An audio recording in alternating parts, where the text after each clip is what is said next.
সুখবরটা সকলের আড়ালেই রেখেছিলেন নায়িকা। তারপর রেড কার্পেটে প্রথম প্রকাশ্যে নিয়ে আসেন সেই খবর যে তিনি সন্তান সম্ভবা। আবারও এক নতুন চমক নিয়ে এলেন নায়িকা। কথা হচ্ছে অভিনেত্রী রাধিকা আপ্তের সন্তান সম্ভবা হওয়ার খবর শোনা গেল।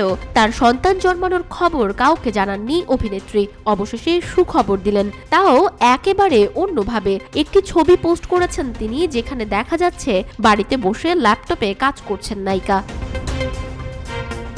আর কোলে রয়েছে নায়িকার এক রত্তি। কাজ করতে করতেই সন্তানকে স্তন্যপান করাচ্ছেন রাধিকা। কিন্তু সকলের মনে প্রশ্ন, নায়িকার ছেলে হয়েছে নাকি মেয়ে? ছবি পোস্ট করে অভিনেত্রী লিখেছেন, জন্মের এক সপ্তাহ পর আমার প্রথম ওয়ার্ক মিটিং।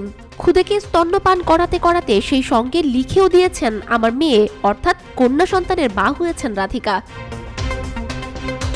উল্লেখ্য, মা হওয়ার খবরও এরকমই নাটকীয়ভাবে দিয়েছিলেন রাধিকা আপ্তে। অক্টোবরে BFI লন্ডন ফিল্ম ফেস্টিভ্যালে আচমকাই হাজির হন বেবি বাম্প নিয়ে। তখনই জানা যায় প্রথম সন্তানের অপেক্ষায় রয়েছেন অভিনেত্রী ও তার স্বামী। 2011 সালে ব্রিটিশ সঙ্গীত শিল্পী এবং সুরকার বেনেডিক্ট টেলরের সঙ্গে লন্ডনে একত্র বাস শুরু করেন রাধিকা। পরের বছর জানা যায় আইনি বিয়ে সেরেছেন তারা। আর বিয়ের 12 বছর পর কোলে এলো তাদের প্রথম সন্তান। রাধিকা আপ্তেকে সম্প্রতি শ্রীরাম রাঘবন পরিচালিত এবং ক্যাটরিনা কাইফ এবং বিজয় সেতুপতি অভিনীত মেরি ক্রিসমাসে একটি কেমিও চরিত্রে দেখা গিয়েছে।